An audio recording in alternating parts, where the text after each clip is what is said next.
쪽에 가슴마다 피 묻은 그리스도를 심어 이 땅에 푸르고 푸른 그리스도의 계절이 오게 하소서. 오늘 누가복음 7장 21절부터 23절까지 말씀을 같이 보았습니다. 누가복음 7장 21절부터 23절까지 말씀. 침례 요한과 예수님의 그 비교를 같이 볼 수가 있는데요. 침례 요한하고 예수님하고 둘 중에 누가 더 훌륭하겠어요? 누가 더 훌륭한가 보면 여러분, 그 당시에는요 침례 요한이 훨씬 훌륭했습니다. 왜 그렇게 사람들이 생각을 했냐면, 침례 요한이라는 사람은 그들이 생각할 때 거의 완벽한 지도자예요. 그들이 생각할 때 거의 완벽한 지도자인데, 예수님은 자기들이 볼 때 좀 부족한, 불완전한 지도자예요. 그러니까 하는 행동이 침례 요한이 훨씬 더 훌륭했습니다. 그 사람들이 생각할 때는요. 그런데 침례 요한이 예수님에 대해서 소개를 이제 해놓고, 그리고서 가만히 이렇게 자기도 보니까 예수님이 완벽한 분은 아니야, 이 침례 요한도 생각할 때. 그래서 이제 예수님에 대해서 진짜 당신이 정말 메시아인가? 이제 의문이 있을 정도였단 말이에요. 근데 이제 제자들 보고 그럼 확인 좀 한번 해봐라. 그럴 수 있잖아요. 진짜. 그러니까 제자들이 확인을 하는 거예요. 예수님이 하는 말이 침례 요한한테 가서 얘기해줘라. 이런 걸 지금 하고 있다. 얘기해줘라. 라고 해서 이런 오늘 본문의 말씀을 얘기한 거예요. 소경이 보고, 못 걷는 사람이 걷고, 나병 환자가 깨끗함 받고, 귀 먹은 사람이 듣고, 죽은 자 살아나고, 가난한 사람에게 복음이 전파된다. 이게 그 사람들에게 이게 이렇게 하면은 내가 메시아다라고 하는 것을 사람들에게 소개해주고, 침례 요한한테 가서도 얘기해줘라. 그러면 이렇게 얘기해주면 사람들이 들을 때 맞아, 메시아야, 이렇게 생각할까요? 사람들이? 그렇지 않아요. 이렇게 얘기한다고 해서 막 우러러보고 메시아라고 생각하고 그러지 않습니다. 왜 그러냐면 구약의 율법에 사는 사람들은 있잖아요, 이런 걸 크게 중요하게 생각하지 않았습니다. 이미 그 사람들은 율법을 지키고 있느냐, 율법 지키지 않고 있느냐, 그게 중요한 문제였지, 이런 건 별로 문제가 안 됐어요. 그 사람들은 율법을 지키는 거에 대해서 굉장히 중요하게 생각하니까, 그 사람들은 오히려 소경이나 절뚝발이나 뭐 병든 자나 이런 사람들 보잖아요. 가난한 사람, 이런 사람 보잖아요. 그 사람들은 저주받았다고 생각한 거예요. 율법으로 보면은 이미 저주를 받았기 때문에 하나님이 그들을 저주했는데 사람이 그들과 상대한다? 그거는 별로 중요한 게 아니란 말이에요. 하나님의 입장에서 볼 때 그렇다라고 사람들은 생각을 하고 있었던 때예요. 그러니까 오히려 부자들, 오히려 잘 되는 사람들, 오히려 성공하는 사람들과 자기들은 함께 하려고 하죠. 왜냐하면 하나님이 복을 내려주셨으니까. 그 사람들은 하나님이 복을 내려주신 사람들이니까 우리는 하나님 복 받은 사람들하고 같이 있어야 된다라고 생각을 하던 그런 때니까, 그렇게 복을 받았다는 말은 율법을 잘 지켰다라고 생각하는 거거든요. 그러니까 그런 시대에 예수님의 순 반대들하고 상대하고 있다는 것이 그들이 볼 때 굉장한 메시아다, 이렇게 여기기가 쉽지 않죠. 그런 시대니까. 그런데 예수님의 그런 얘기를 이제 하는 거예요. 그러면서 이제 예수님이 하는 말이 실족하지 아니하면 좋겠다. 나로 말미암아 실족하지 아니하는 자가 복이 있도다. 이렇게 이야기를 합니다. 이어서 그렇게 얘기하는 이유가 바로 그래서 그래요. 이런 말을 해도 사람들이 안 믿으니까. 이런 말을 해도 이건 메시아의 자세 이런 거라고 뭐 깊이 생각을 안 해요, 사람들이. 왜냐하면 율법을 지킨 자가 복을 받고 복을 받은 자는 건강하고 부자가 되어야 당연한 거라. 여러분, 교회 와서 혹시 어떤 사람이 건강치 못하거나 가정에 문제가 생기거나 사업에 문제가 생기면 대뜸 여러분이 속으로 생각할 때 어떤 생각이 들어요? 혹시 문제가 있는 게 아닌가? 그렇게 생각하는 사람들이 구약 율법의 사람들이었어요. 바리새인들. 그렇게 생각하는 사람들이. 그러니까 소경, 절뚝발이, 뭐 병든 자, 못 보는 자, 귀먹은 자, 그런 사람들하고 상대했다? 저 뭐야? 이렇게 되는 거죠. 율법적으로 보면은 율법을 지켜야 복을 받고 복을 받은 사람은 잘 돼야 되는 거예요. 율법적으로 보면. 그렇잖아요? 그런데 순반대하고만 상대하고 있다? 그걸 메시아다고 믿으라고? 그러면 이거는 오히려 그걸 믿으라고 하는 게 이게 실족하게 만드는 거지. 그런 걸 믿어라. 반대를 믿어라는 얘기인데, 반대를 믿어라? 그러니까 사람들은 땅에서 보는 거니까, 땅의 입장에서, 율법의 입장에서 이렇게 보니까 말이에요. 하늘의 입장에서 생각하고 얘기하는 거를 이쪽 땅에서는 도저히 이해가 안 되잖아요. 반대니까. 그러니까 꼬리를 머리라고 그래. 이렇게 말하면 사람들이 이해가 되냐고. 머리를 머리라고 해. 그래야 이해가 되는 거지. 그죠? 근데 꼬리가 머리야. 머리가 꼬리야. 그렇게 얘기하면은 이쪽 듣는 사람들이 실족할 거 아닙니까? 실족한다는 말이 스칸달론인데요. 이 스칸달론이라는 말이 스캔들 같은 거 있죠? 스칸달론이 스캔들 일으키는 그런 거예요. 그러니까 뭔가 혼란을 주는 거예요. 넘어지게 하는 거, 거치는 거, 걸림돌. 그거를 스칸달론이라고 그래요. 오해하게 만든다. 시험에 빠진다. 한마디로 말하면 예수님이 말하는 건 다 시험에 빠지는 거란 얘기예요. 이 땅에서 볼 때는 반대니까 예수님이 말하는 그 자체가 걸림돌이고 거치는 겁니다. 그러니까 예수님은 이 땅에 거침돌로 오신 거죠. 그런데 예수를 믿고 나면 그 거침돌이 우리에게 거침돌이 아니라 교회를 세우는 반석이 되는 거죠. 우리가 예수를 믿게 되면. 그런데 예수를 믿지 않는 사람들이 볼 때는 예수님은 순 거침돌이란 말이에요. 왜냐하면 시험을 주니까 자기들이 원하는 거대로 말하지 않으니까. 그죠? 자기들이 원하는 거는 율법을 잘 지켜 너희들이 그러면 복 받을 거야. 그러면 너희들이 부자가 될 거고 건강하게 될 거다. 이게 정상이거든요.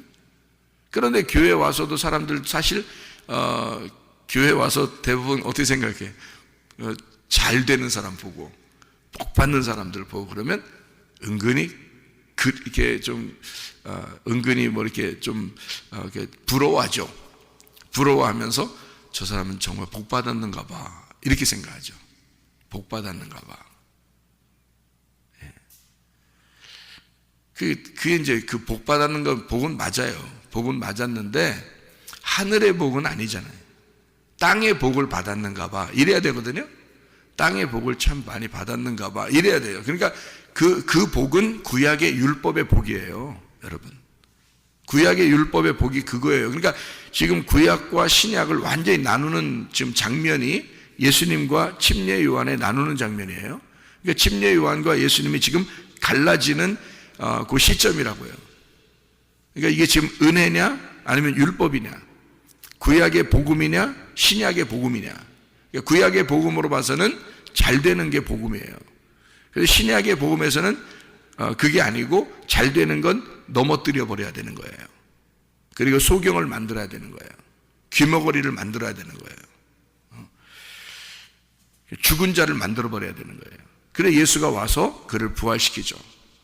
눈을 뜨게 하고 귀 먹은 걸 듣게 하고 절름발이를 걷게 하고, 그게 다 성경의 내용을 설명해 주려고 하는 거였거든요.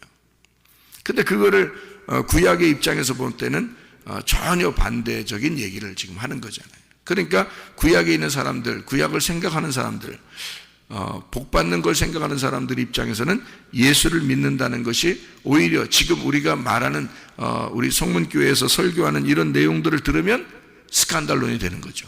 시험에 걸려버리는 겁니다. 왜 꼭 저렇게 얘기해야 돼? 이렇게 말할 수밖에 없는 그런 내용들을 예수님이 얘기하는 거란 말이에요. 그러니까 구약의 율법과 신약의 은혜를 전혀 반대인데 요거를 갖다가 나누는 시점, 그 시점이 지금 여기 장면이에요. 그러니까 사람들은 침례 요한을 훨씬 더 메시아처럼 생각을 했어요.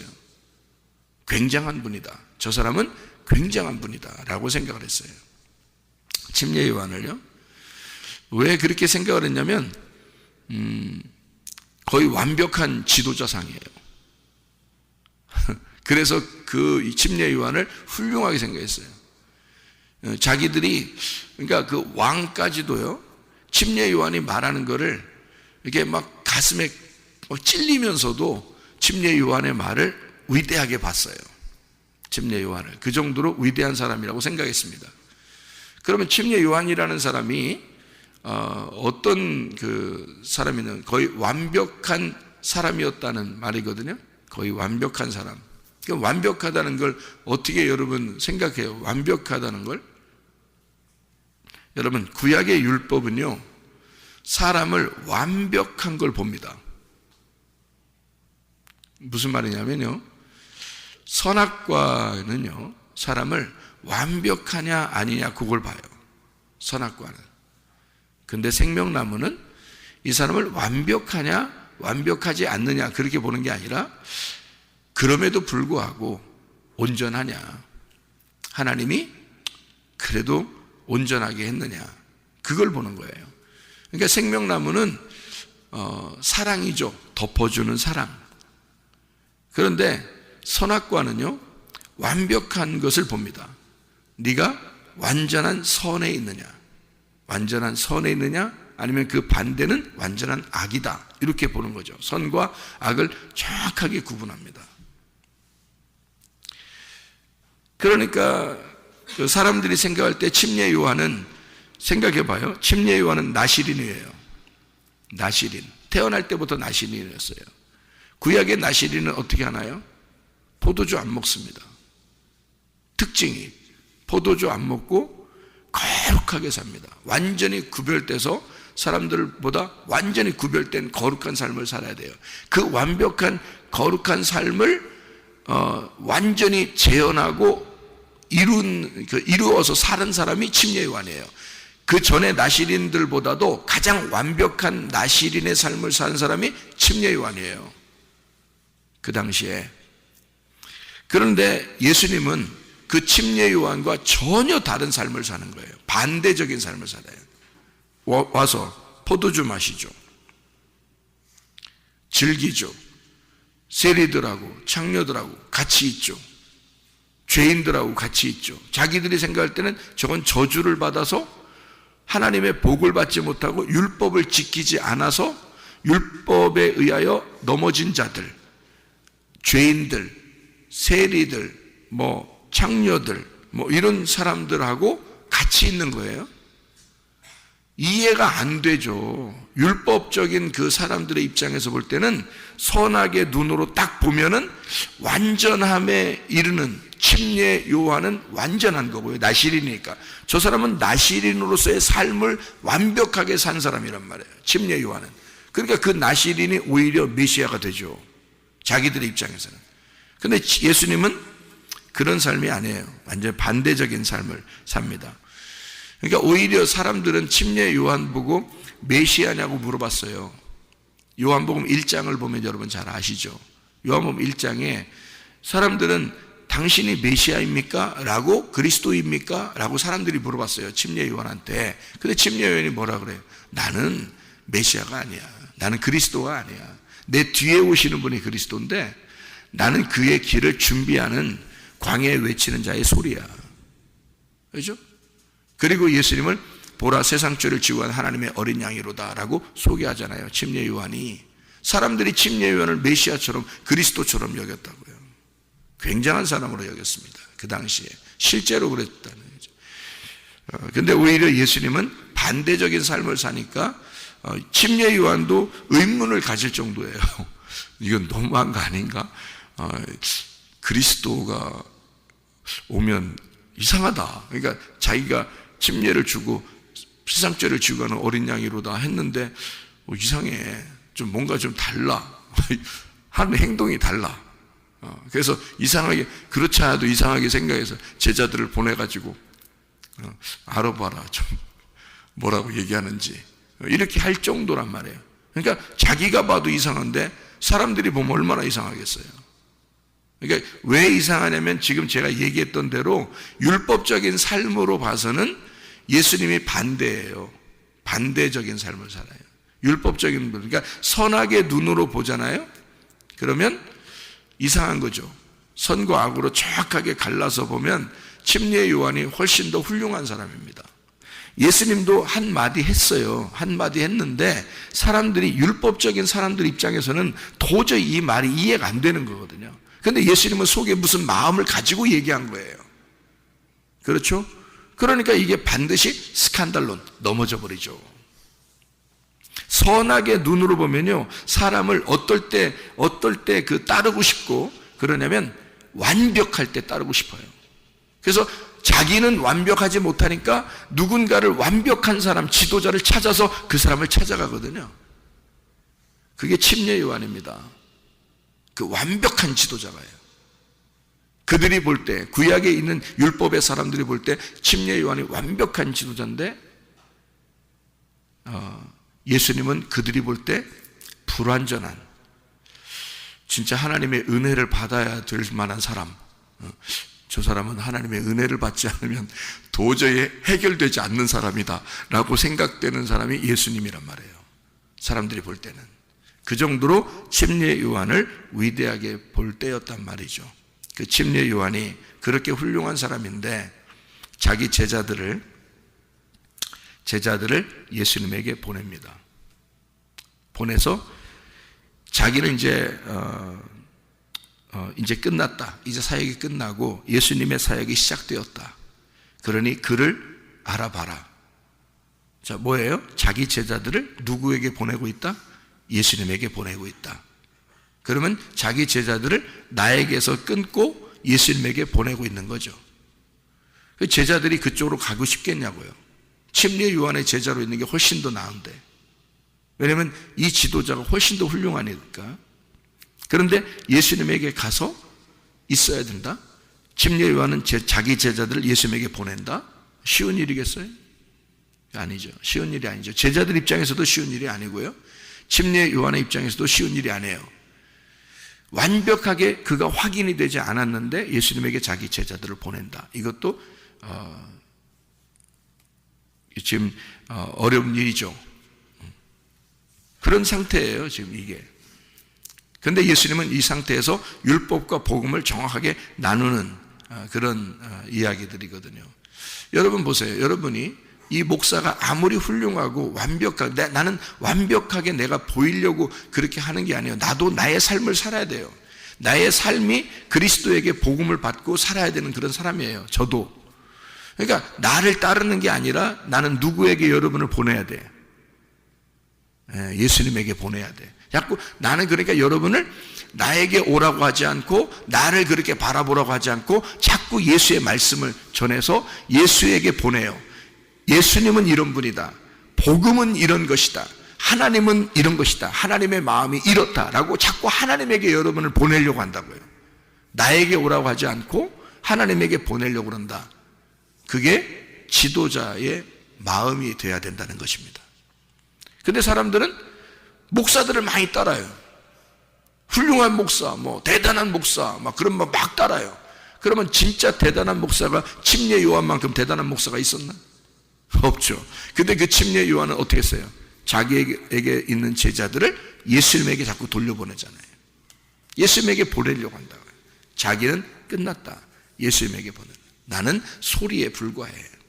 진짜 그리스도가 있어. 그리스도에게 제자들을 보내는 거죠. 그게 진짜죠. 그래서 예수 말씀 아니면, 예수 그 복음이 아니면 말할 필요가 없는 거예요.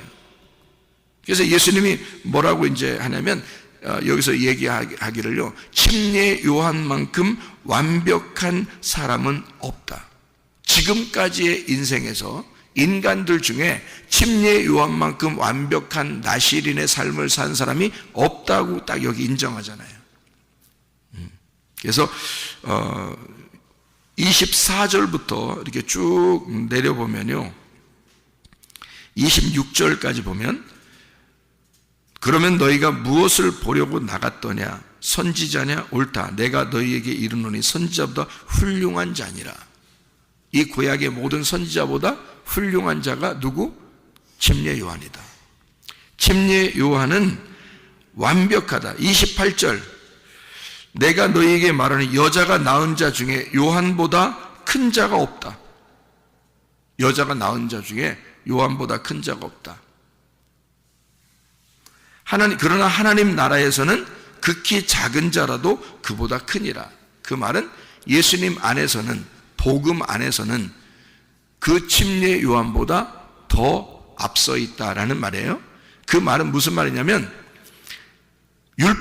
이제까지 율법으로서는 완벽한 자가 침례 요한이에요. 침례 요한만큼 훌륭한 사람이 없어요. 그런데 예수님 안으로 들어오면, 복음으로 보면은 율법에 아무리 훌륭한 거라도 복음에서는 뒤에 있다는 거죠. 복음으로 봐서는. 그러니까 복음의 입장, 예수님의 입장, 천국의 입장, 이 땅에서 율법을 지키는 입장에서는 침례 요한만큼 완벽한 사람은 없어요. 최고예요, 그 사람이. 그런데 복음으로 봐서는 그게 최고가 아니에요.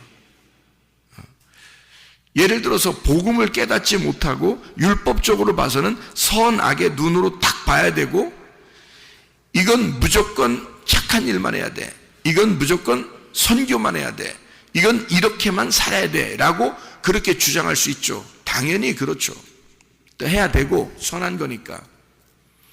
그렇지만 복음으로 봐서는 우리의 열심이냐 아니면 하나님의 열심이냐, 그러니까 내 열심이냐, 이것이 이렇게 안 하면 하나님이 싫어할 것처럼 그렇게 여기는 것이냐, 이게 선악이거든요. 그러니까 하나님이 좋아하실 것 같으니까 선한 거니까 선한 것을 선택하는 거거든요. 그리고 다른 사람을 악하다고 보는 거거든요. 너 그렇게 생각하면 안 돼, 나빠, 이렇게 보는 거죠. 왜 그렇게 선과 악으로 나누냐고. 이거를 덮어야 되거든요. 이렇게 사랑으로 덮어야 되거든요. 이렇게 생각할 수도 있고 이렇게 생각할 수도 있는 거구나 라고 생각을 해봐야 되거든요. 이렇게. 그런데 그렇게 생각 안 하니까 자기가 하는 건 옳다, 남이 하는 건 악하다, 이렇게 보는 거죠. 그럼 옳다, 옳지 않다 이렇게 나누니까 선악이 나누는 거죠. 선악으로. 이제 그렇게 되는 거죠. 생명으로 덮어야지, 사랑으로 덮어야지. 그러면 아무것도 아닌 걸 생각해보면 아무것도 아닌 거야. 그러니까 어린애 같아. 사람들에게 보면, 이렇게 싸우는 사람들 보면, 목사님이든 성도든 다 보면, 싸우는 사람들 보면 어린애 같아. 그러니까 선악으로 나누어서 그래요. 그 선악으로 나누면 침례 요한만큼 훌륭한 사람이 없죠. 근데 복음으로 보면 그 율법에 있는 건 침례 요한이 가장 최고인데 그것도 복음으로 보면 가장 약한 것이다, 이렇게 볼 수가 있는 거죠. 우리는 율법으로 사는 사람들이 아니에요. 우리는 그러니까 예수님 복음 안에서 사는 사람들인데, 복음 안에서 또다시 율법적인 그런 잣대를 가지고 사는 사람들이 참 많아요. 제가 이렇게 사람들 보면 복음으로 살으셔야 돼. 내가 소경이고 내가 귀머거리야, 내가 질병 있는 자이고 내가 나병 환자고 내가 죽은 자예요. 그런 자와 함께 하시는 주님이에요. 그런 자와 함께 하시는 주님. 다시 말하면 내가 죄인입니다. 그런 사람이 누구를 평가하겠어? 생각해 보세요. 그렇게 생각을 가진 사람이 누구를 평가하고 살겠어? 그게 복음이에요. 그런 죄인인 나와 함께 하시기 위해서 오신 분이 예수다. 그게 복음이잖아요, 우리한테. 그러니까 내가 죄인이 할 수 있는 게 없어. 하나님에게 뭘 열심히 한다고, 뭘 얼마나 열심히 해.